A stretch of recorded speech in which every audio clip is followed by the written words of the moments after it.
Bonjour à tous. Ils sont nombreux. Ils ont beaucoup de choses à dire et de réflexions à vous livrer.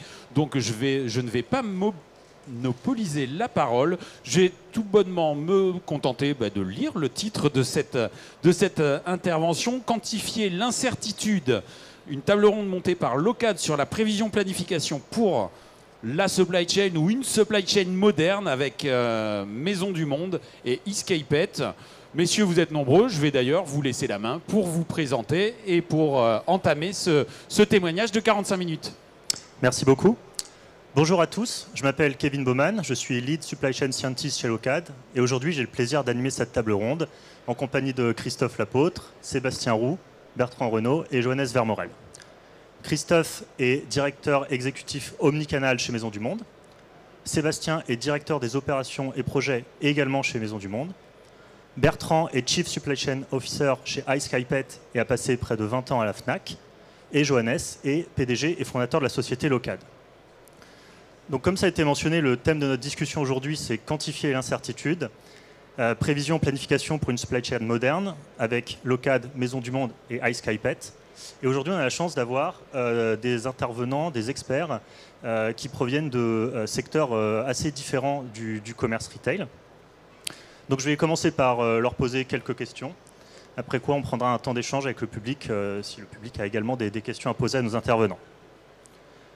Donc comme je le mentionnais en introduction, on a des représentants de secteurs assez différents qui sont représentés ici.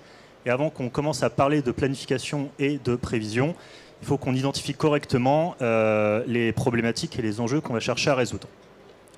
Donc je vais commencer par me tourner vers Christophe pour te demander quels sont les défis auxquels Maison du Monde fait face et qui nécessitent l'utilisation de prévisions. Bonjour à tous. C'est un vaste sujet qui accompagne un plan de transfo pour Maison du Monde sur 2 ans. Ça doit nous permettre en tout cas d'aller chercher à décomplexifier nos organisations et à travailler autour d'un réseau de magasins de 336 magasins sur 9 pays.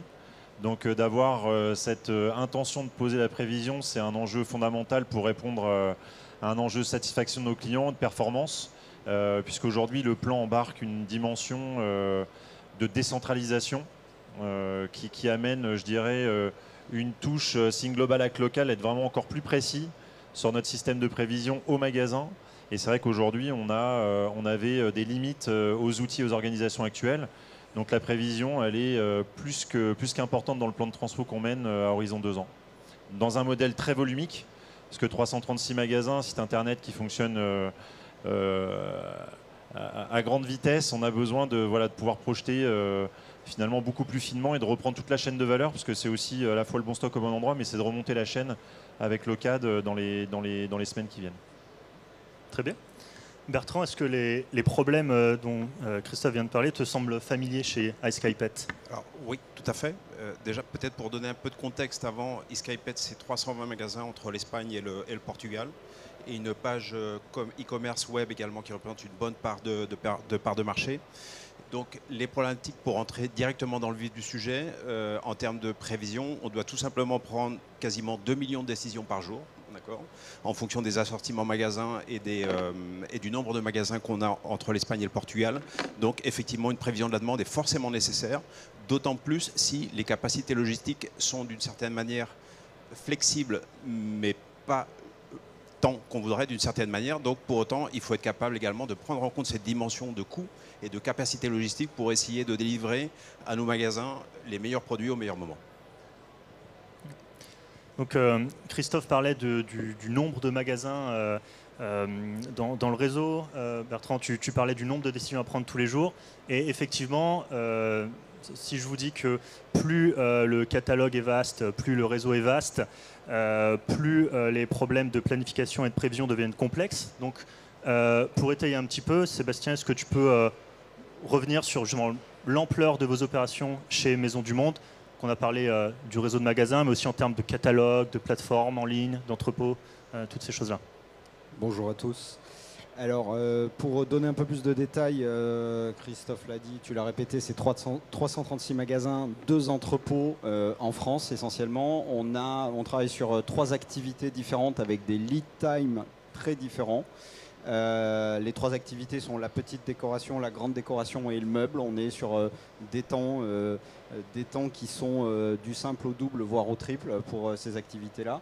Et on a aussi une activité supply B2B avec les livraisons à domicile directement chez le client et B2C avec l'approvisionnement des magasins. Donc c'est pour illustrer un peu la complexité de notre activité au quotidien et ce à quoi Locad a dû faire face dans son accompagnement aujourd'hui. Christophe, est-ce que tu peux donner un peu plus de détails sur le commerce omnicanal et finalement la complexité qui se cache derrière ? Ouais, alors sur l'omnicanal, nous on a la chance d'avoir, et c'est une nouvelle organisation qui a été posée par notre DG François Melchior de Polignac. Donc on était assez silotés, donc il n'y a pas tellement de complexité, mais c'était des canaux de vente qui finalement couraient un petit peu chacun dans leur couloir de nage. Donc aujourd'hui, on a un site internet qui opère dans chacun des pays. On a effectivement la marketplace qui est aussi un des enjeux majeurs qui accompagne Maisons du Monde. C'est 336 points de vente. Donc après, c'est comment gérer, en tout cas, aujourd'hui, on a autant de matrices, donc autant de clusterisation de magasins que de magasins. Avec 15 000 références actives. Donc c'est là où est le challenge pour Maisons du Monde, c'est comment adapter aussi, et on attend beaucoup de Locad sur cette brique-là, c'est l'assortiment dynamique qu'on va pouvoir créer autour de ce maillage de magasins et de l'omnicanal. Et aujourd'hui, c'est de pouvoir parler d'une seule voix. Donc accompagné d'un planning d'animation commerciale et stratégique qui le permettent. Donc l'enjeu pour nous, il est double, voire triple. C'est vraiment d'aligner l'ensemble de ces canaux, ce qui jusqu'à présent n'était pas totalement le cas. Très bien. Johannes, tu as entendu toutes ces problématiques, qu'on essaie de résoudre chez Maisons du Monde et à SkyPet. Quelle est ton opinion à ce sujet ? Alors, l'optimisation de stock dans un réseau de distribution, c'est des vieux problèmes. La recherche opérationnelle, dès on va dire, les années 50-60, se met à fournir des solutions. Et il y a des paradigmes qui émergent dans les années 70 qui sont extraordinairement répandus ici. Vous trouverez plein de confrères qui les pratiquent. Donc ça va être prévision de série temporelle, stock de sécurité, taux de service, tous ces éléments-là. Et alors, sur ce qui a été dit jusque-là, on pourrait avoir presque l'impression que c'est ce que fait Locad. Mais en fait, pas du tout. Mais alors, vraiment pas du tout. On ne fait pas de prévision de série temporelle, on ne fait pas de stock de sécurité, on ne fait pas de taux de service, on fait autre chose. Alors pourquoi est-ce qu'on fait autre chose ? Parce que essentiellement, ces idées-là ne fonctionnent pas. Alors on pourrait rentrer dans le détail. J'ai une série de lectures pour ceux qui sont intéressés sur YouTube. Vous pouvez avoir à peu près 200 heures de vidéos si vous voulez avoir le détail de tout ce qui ne marche pas avec ces idées. Mais essentiellement, ces idées, je dirais, assez naïves, sont vraiment un mismatch pour la supply chain et en particulier pour les réseaux de distribution où on a de la demande sparse, intermittente, erratique au niveau des points de vente. On pourrait rentrer dans le détail, mais en gros, pratiquement tous les verticaux ont à chaque fois des choses qui font que ça ne rentre pas. Donc en fait, Locad, sur ces problématiques, quand on dit prévision, en fait, on parle de prévision de notre point de vue probabiliste, où on va s'intéresser à regarder tous les futurs possibles, pas simplement pour la demande, ça veut aussi dire tous les futurs demandes, les futurs possibles pour les délais. On a été mentionné le fait que selon les produits, on va regarder des délais d'approvisionnement très différents. Et là-dessus, la façon, pour vous donner juste un élément pour essayer de penser comment Locad voit ces optimisations qu'on fait pour, par exemple, Maisons du Monde, c'est de se dire, pour chaque unité en entrepôt, finalement, par rapport à tous les futurs possibles, quel est le point de vente où ça serait en euros le meilleur payback d'allouer cette unité, une unité. Et puis ensuite, on peut se poser la question, si on a une deuxième unité en entrepôt, on regarde à nouveau tous les points de vente, où est-ce que ça serait la meilleure. Donc en fait, on va regarder tous les futurs possibles, à chaque fois toutes les décisions possibles, et les scorer économiquement en euros, et non pas en pourcentage, vous voyez, l'idée c'est... Et donc c'est ce qui nous amène en fait à faire ces missions qui sont finalement assez... je dirais classique d'optimisation, mais d'une façon très différente. Effectivement, c'est une bonne description de la philosophie de Locad.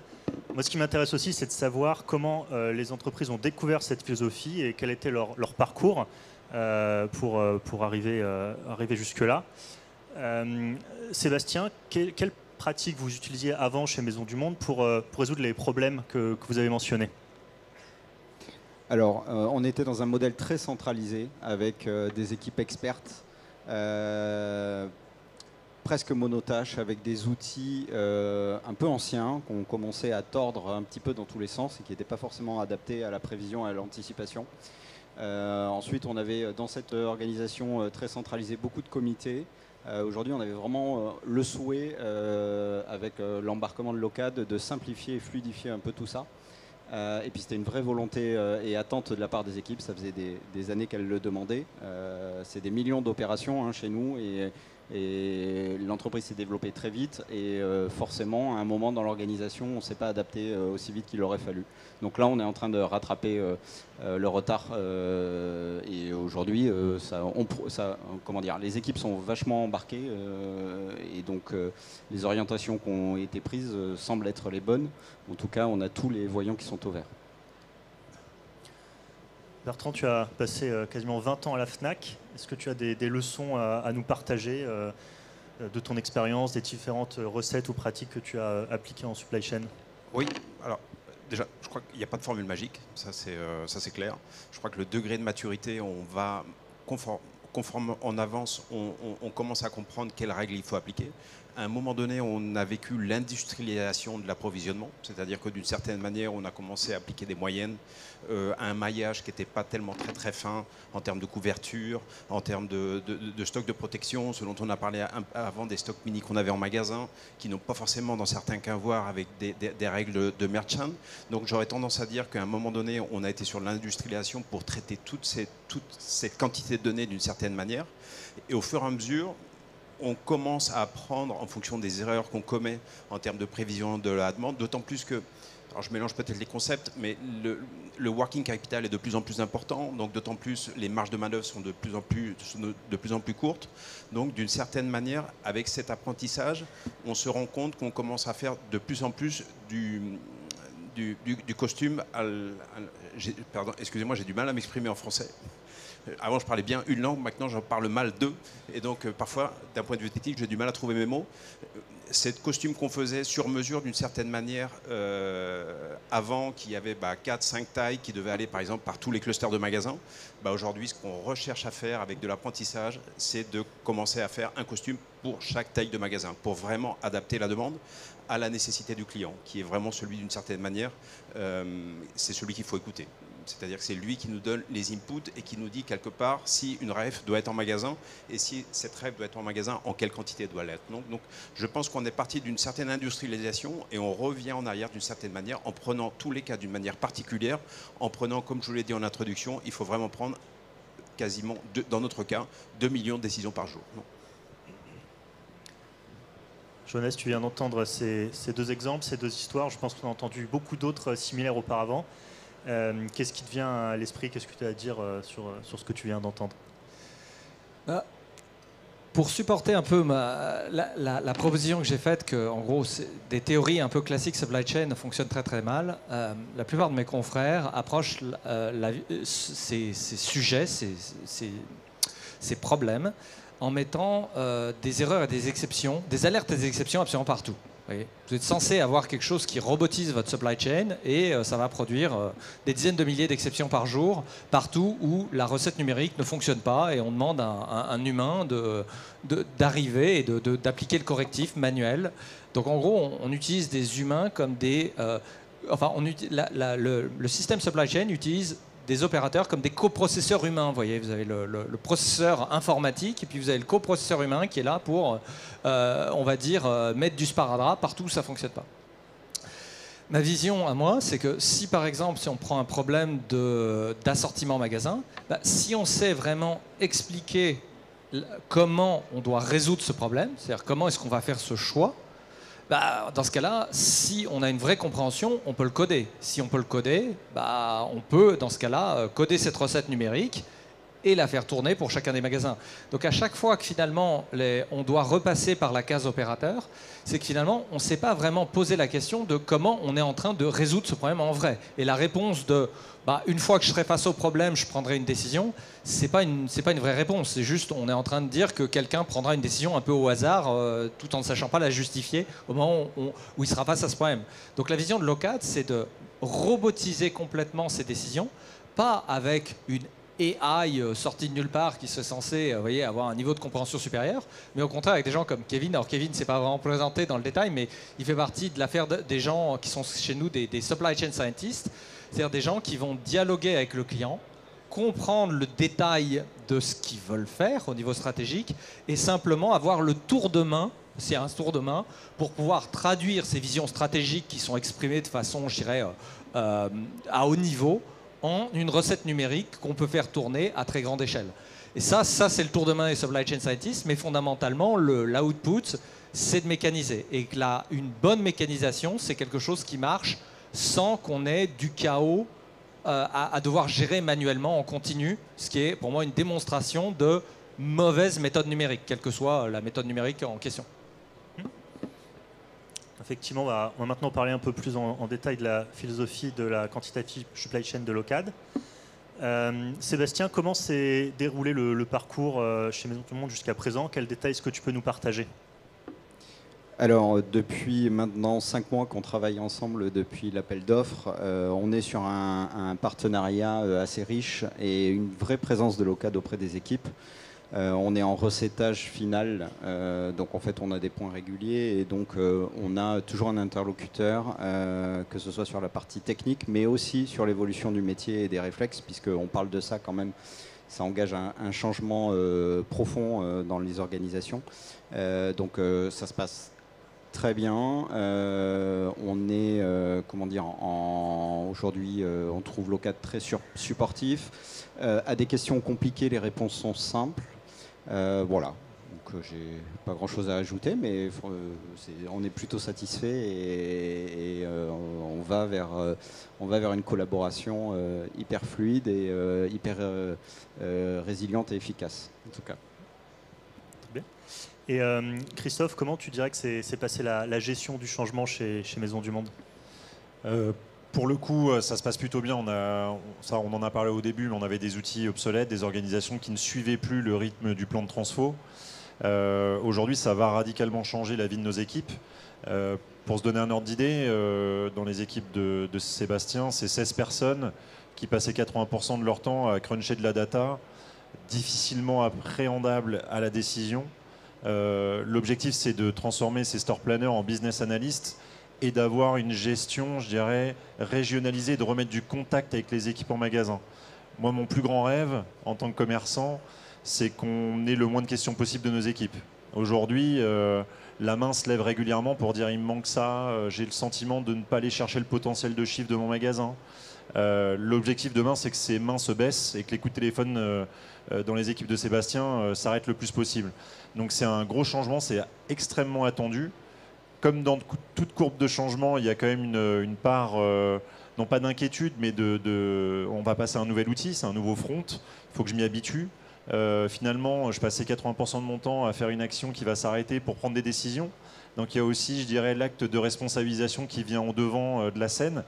Mais pour nous, c'est un changement qui est extrêmement puissant puisqu'il est commerçant, il va connecter les équipes des magasins avec les équipes aussi, je dirais, du siège, pour avoir une réponse parfaite à nos clients chaque jour et d'optimiser nos décisions. Donc pour nous, ça se passe bien. L'entreprise l'attend et c'est une équipe qu'on a repris au mois de février cette année. Donc les changements vont vite. Effectivement, je rejoins Sébastien avec une équipe locale extrêmement supportive sur le changement. Donc ça, c'est plus qu'important dans un changement aussi important, je dirais, dans la chaîne de valeur qu'est ce beau projet de la supply. Je rajouterais juste une chose, on est des commerçants et ça implique aussi des réflexes de commerçants à toute l'équipe backup qui n'était pas forcément le cas jusqu'à présent. Comme le disait Christophe, on était vraiment dans du crunchage de data sans comprendre pourquoi je le fais. Et là, vraiment, on voit le changement de mindset et c'est hyper intéressant pour nous. Très bien. Bertrand, tu connais le concept de quantitative supply chain depuis un petit moment déjà. Qu'est-ce qui résonne en toi dans ce concept? Alors, comme je l'ai commenté précédemment, je crois que la supply chain de manière quantitative, on en fait depuis pas mal de temps. J'aurais même tendance à dire que ça a toujours existé. Après, le nombre de données a tellement grandi à pouvoir traiter qu'on est rentré dans une forme d'industrialisation, et cette forme d'industrialisation, en fait, nous a amené à commettre pas mal d'erreurs, comme je l'ai dit peut-être un peu auparavant, en clusterisant les magasins, en ayant des types de rotation qui sont classifiés, mais au niveau global. Dans notre cas, c'est vrai qu'on a 2 enseignes sur 2 pays différents, avec des situations géographiques de centres urbains, de magasins un petit peu plutôt ruraux, qui requièrent une mise en place d'assortiment qui soit vraiment faite ad hoc par rapport à la demande des clients de la zone de chalandise. Donc j'aurais tendance à dire que sur ces dernières années, on a été à fond dans l'industrialisation, en essayant d'avoir un merchant par magasin, une clusterisation. Et d'une certaine manière, je pense que déjà c'était quelque part un petit peu de la supply chain quantitative. Par contre, aujourd'hui, on est en train de pousser beaucoup plus loin le bouchon d'une certaine manière, en essayant d'aller vraiment à une maille beaucoup plus fine qui requiert une prise en compte vraiment des données. Et non seulement une prise en compte des données, mais également un accompagnement par rapport au business. C'est-à-dire que il faut vraiment réussir à intégrer, pour moi, les commerçants, et ça ne doit pas simplement être une histoire de supply chain, sinon qu'il faut savoir, je dirais, mettre dans la boucle d'une manière collaborative à toutes les personnes qui forment l'entreprise, surtout la partie commerciale. Très bien. Effectivement, on a parlé de la quantitative supply chain, de la gestion du changement, et effectivement, il est primordial de susciter l'adhésion des utilisateurs finaux, sans quoi le projet échouera presque certainement malgré la meilleure technologie du monde. La question que je poserai à Sébastien et Christophe maintenant, c'est comment est-ce que vous expliqueriez la quantitative supply chain aux personnes pour la première fois, en quelques mots? Alors je vais faire très simple, hein, c'est le bon stock au bon endroit, au bon moment, dans les bonnes quantités. D'abord pour nos clients et aussi pour nos collaborateurs dans le geste opérationnel. C'est vrai qu'on est dans des magasins où le geste opérationnel n'est pas anodin. Et que derrière, il y a une notion de productivité, de ROI qu'il faut aller chercher. Donc voilà, assez simplement. Bertrand, est-ce que tu veux ajouter quelque chose sur cette question? Alors, je vais peut-être faire même encore un peu plus simple.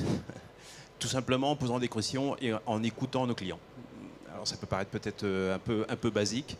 Et quand je parle des clients, je parle des clients finaux, mais également des clients internes, en écoutant les magasins, parce qu'on est en train de parler effectivement d'avoir le bon stock au bon moment, au bon endroit, mais avec le bon coût associé également. Et ne pas faire une supply chain disruptive d'un certain moment. Quand on écoute le magasin, parfois ils se plaignent, on reçoit par exemple 10 palettes un jour, le lendemain on en reçoit 2, après on en reçoit 5. Donc il faut essayer de prendre en compte également, en plus d'avoir les bonnes quantités au bon endroit et au bon moment, et de pouvoir les délivrer au bon moment également dans les magasins, avec tous les coûts qui peuvent être associés à un moment donné. Donc j'ajouterais juste cette dimension qui est particulièrement importante, d'autant plus quand on a des couvertures assez faibles, quand on travaille beaucoup sur le working capital, et donc on est forcément beaucoup plus exposé à qualquier événement qui peut arriver. Joannès, est-ce que c'est comme ça que tu présentes le concept quand tu parles à différents PDG? Est-ce que tu t'appuies sur d'autres concepts? Oui, alors, mes présentations sont peut-être trop longues, mais je voudrais encore rebondir sur les exemples, juste pour que le public puisse comprendre.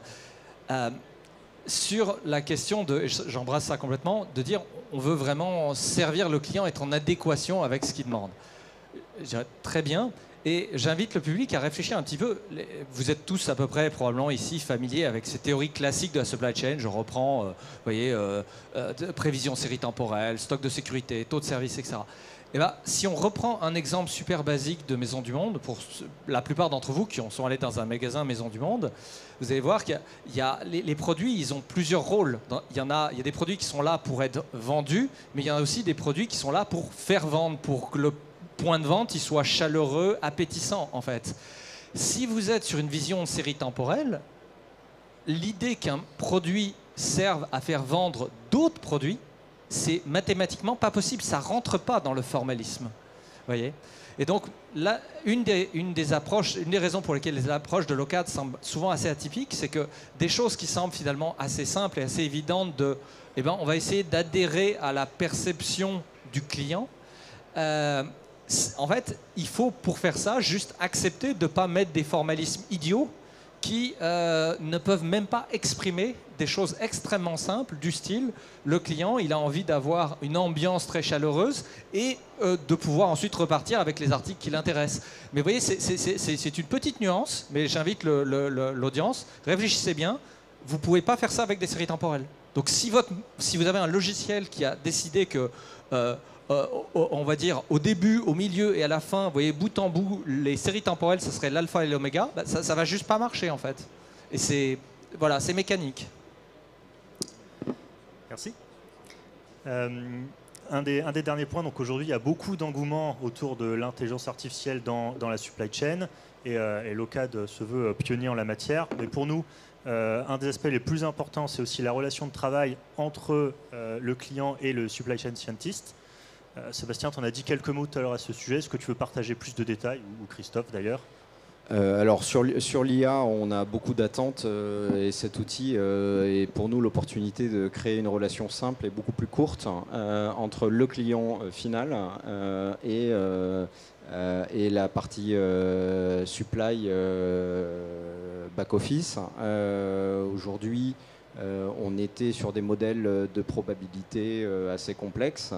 L'IA va nous projeter même un peu plus loin en nous montrant que on peut faire tout aussi bien avec un peu moins et puis vraiment être dans quelque chose de hyper efficient, encore une fois, pour garder ce côté commerçant et attractif pour nos magasins et puis en transparence aussi pour nos équipes.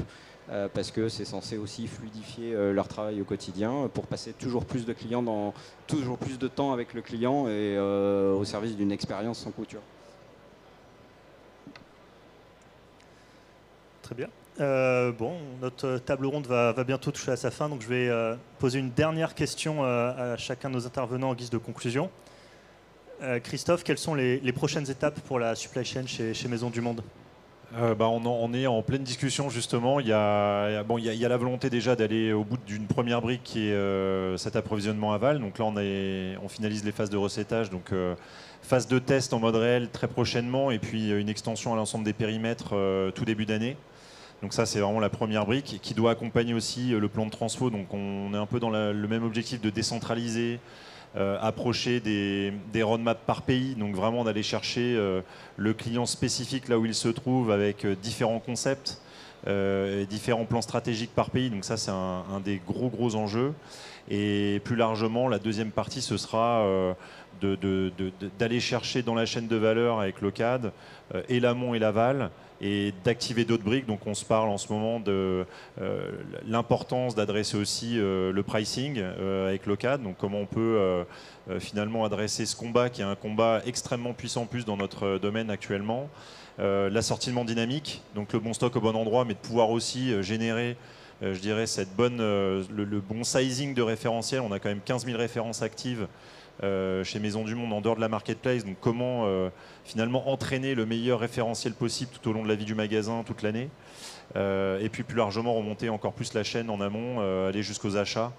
Donc ça, c'est les prochaines briques. Mais voilà, première brique aval et puis après d'aller chercher l'ensemble de la chaîne de valeur, parce qu'on en a parlé un petit peu, mais on était très siloté, la transversalité n'était pas finalement si simple que ça. D'avoir un honneur du stock en interne, c'était beaucoup de responsables et finalement l'opération parapluie peut être facile.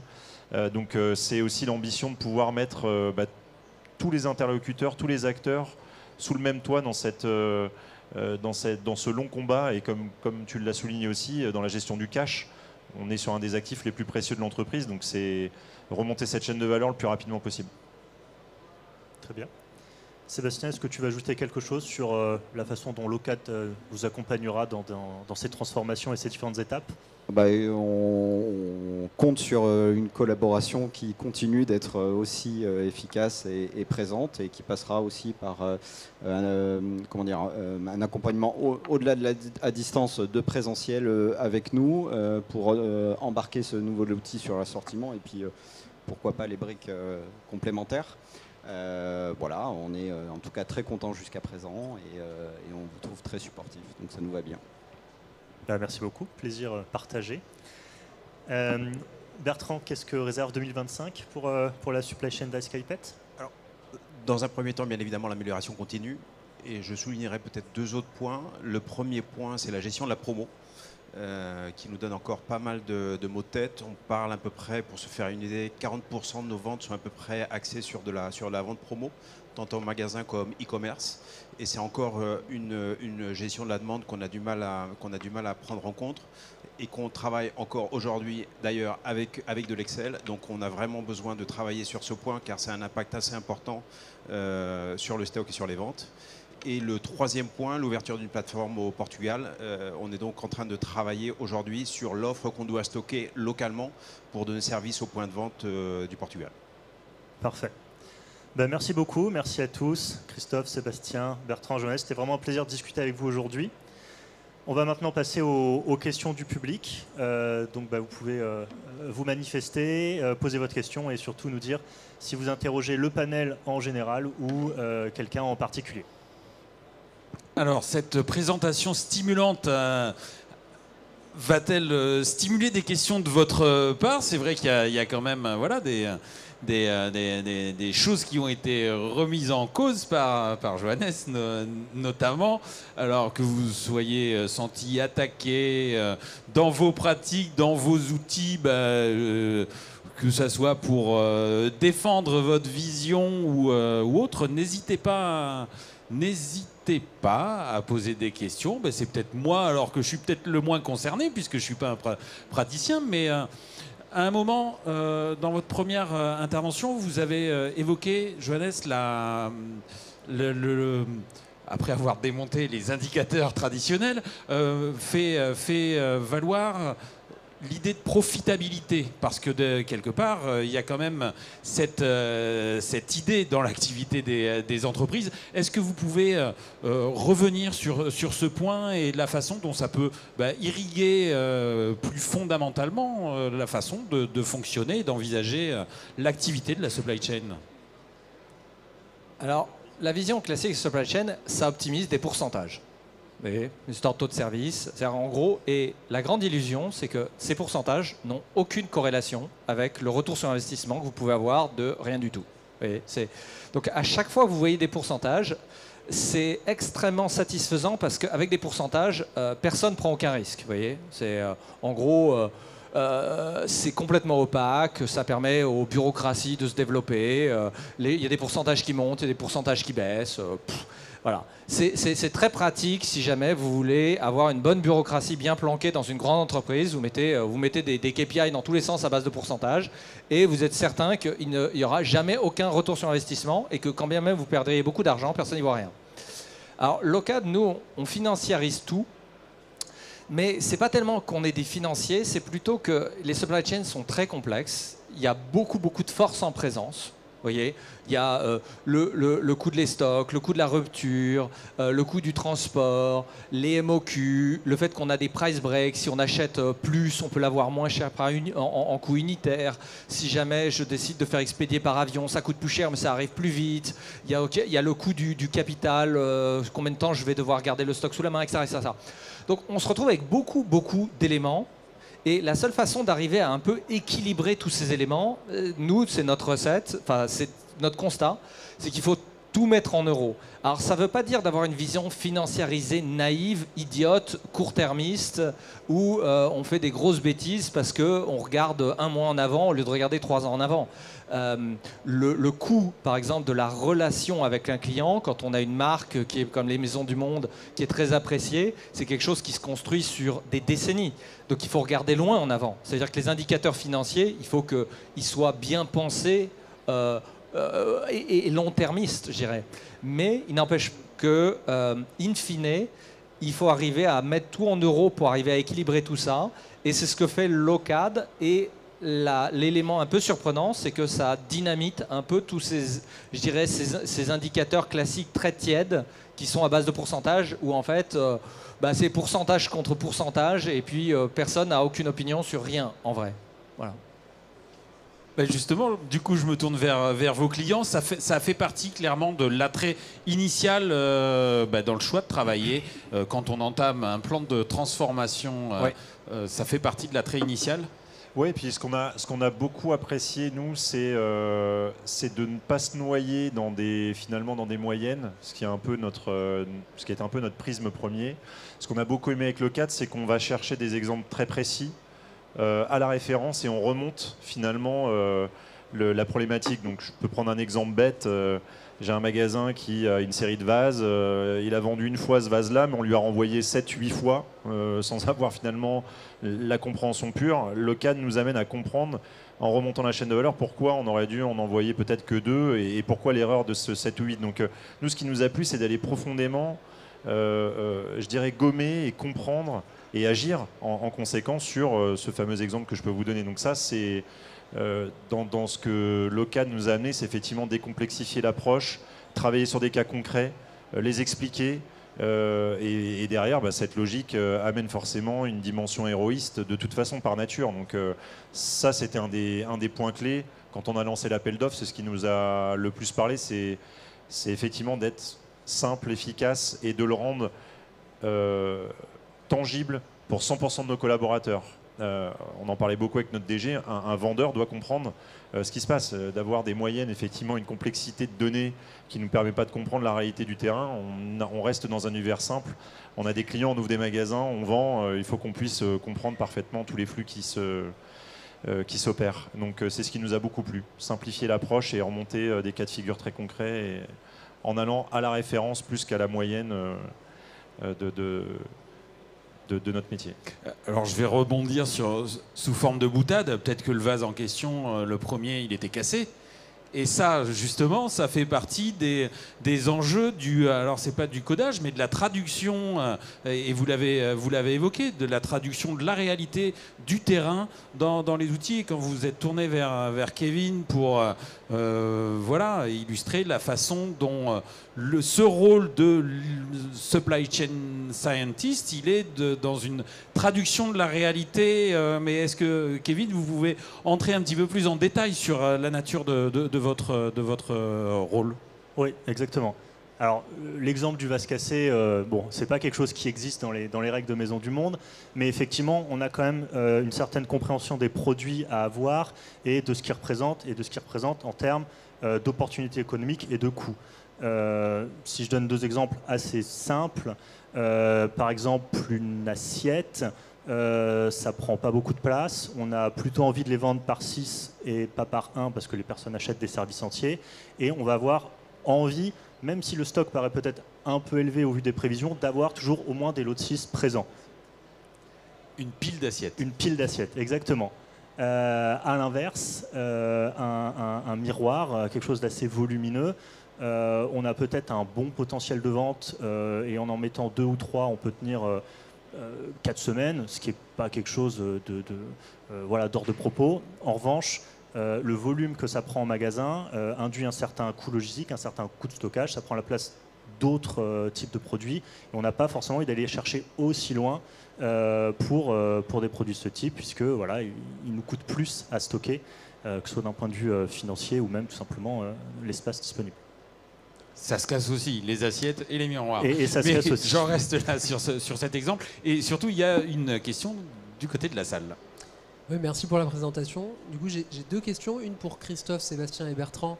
C'est comment vous gérez la conduite du changement? Parce que j'imagine que si c'est l'OCAD qui aide à la prise de décision, il y a des collaborateurs qui peuvent se sentir peut-être dépossédés de la prise de décision. Et donc, comment vous gérez cette conduite du changement-là?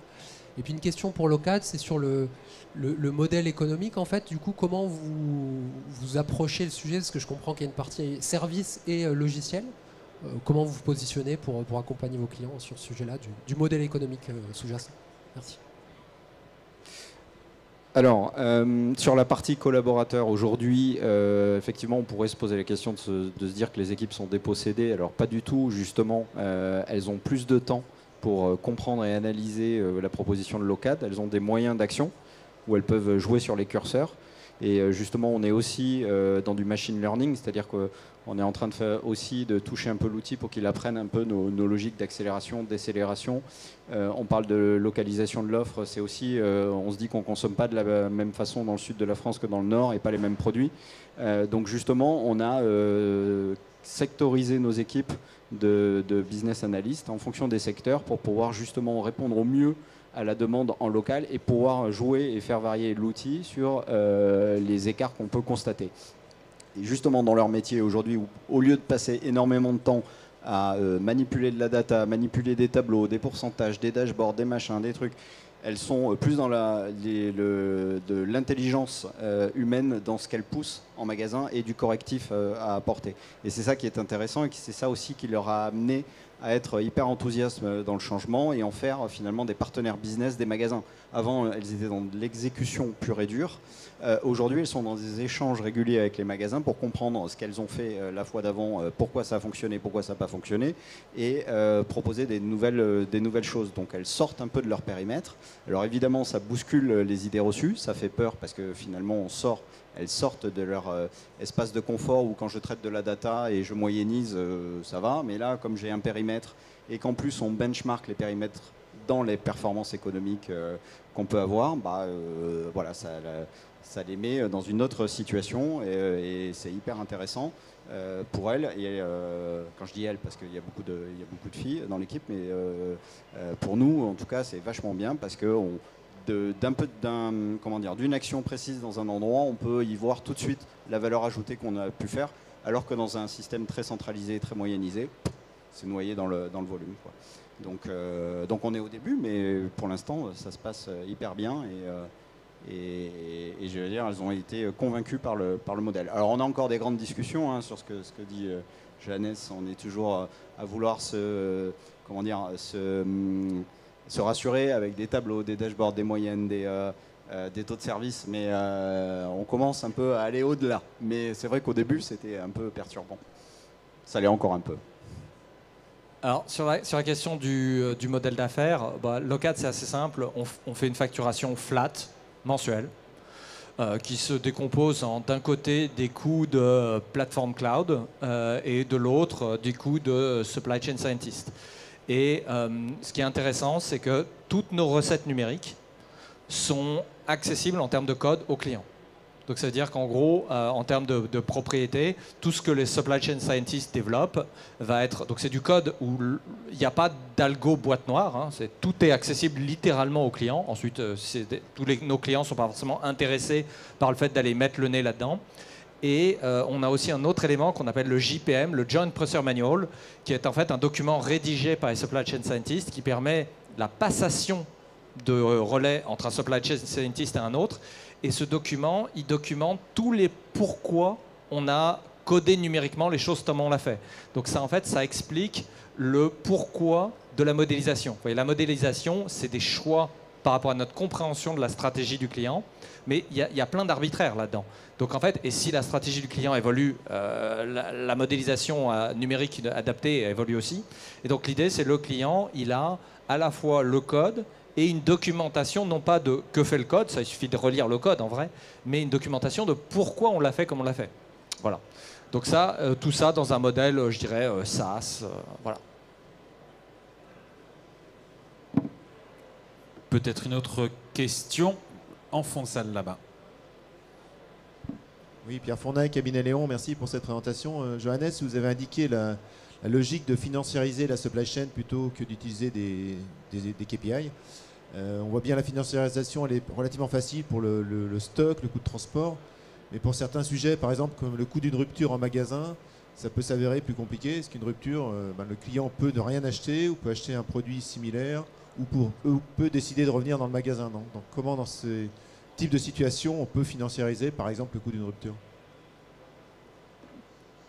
Alors là encore, la théorie classique de la supply chain, à chaque fois qu'il y a un problème compliqué, elle botte en touche, elle n'y répond pas et en fait on prétend que le problème n'existe pas. C'est vrai pour tous les problèmes de cannibalisation-substitution qui sont difficiles, les problèmes de coûts de rupture qui sont difficiles, de problématiques par exemple aussi à l'inverse de coûts du discount. Vous donnez une promotion, vous faites une promotion et puis vous entraînez votre base de clients à consommer toujours de la promotion. Ça met des années à se mettre en place et ça met des années à en sortir. Alors si je reviens, et vous voyez, je vous donne tout un tas d'exemples qui sont tous très durs. Moi, ma vision, c'est qu'il vaut mieux être approximativement juste que exactement faux. C'est-à-dire que sur le coût de la rupture, si on démarre et qu'il faut prendre une estimation grossière, on va en discuter avec les métiers et puis on va prendre leur estimation. Ce sera un premier jet. Qu'est-ce qu'ils en pensent? Ensuite, à partir de là, ce qui est assez intéressant, c'est qu'une fois que vous avez ce premier jet, vous pouvez rejouer vos optimisations de décision. Et ce qui est assez intéressant, c'est que ces hypothèses économiques, on se rend compte qu'elles ne sont pas bonnes quand elles génèrent des décisions débiles. Donc ça, c'est très intéressant. C'est-à-dire qu'en fait, on soumet aux critères de l'expérience, qui est le fait de générer une décision sur la base de cette hypothèse économique. Et si la décision générée semble idiote, c'est qu'en fait, on s'est trompé sur l'hypothèse.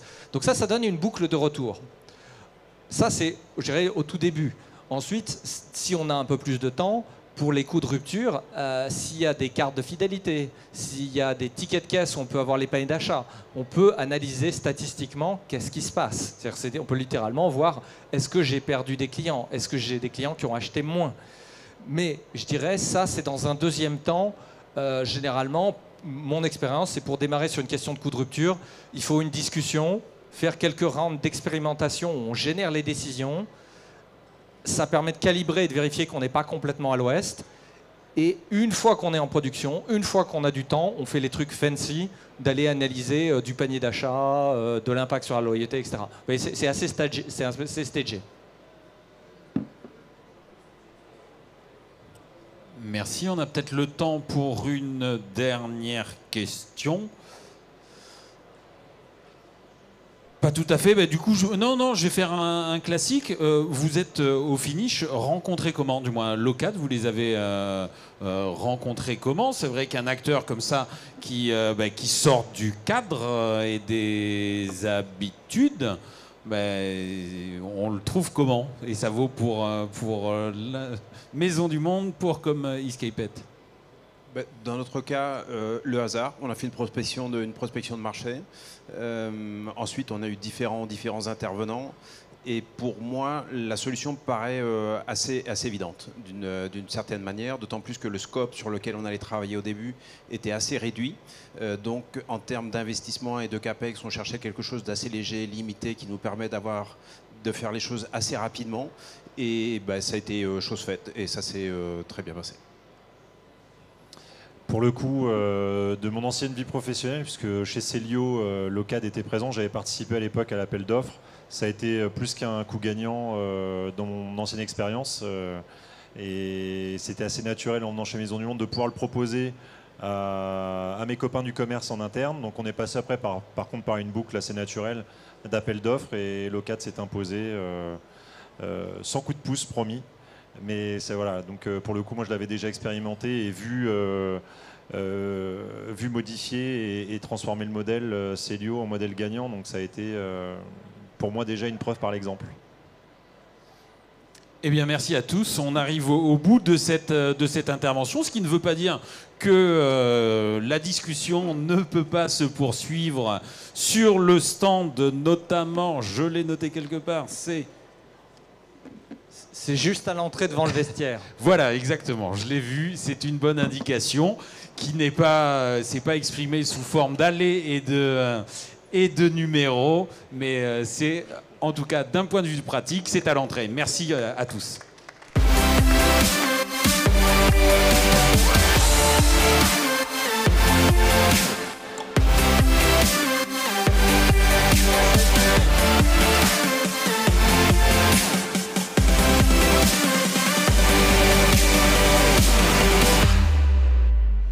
Pour ma part, j'ai quand même l'enjeu de vous voir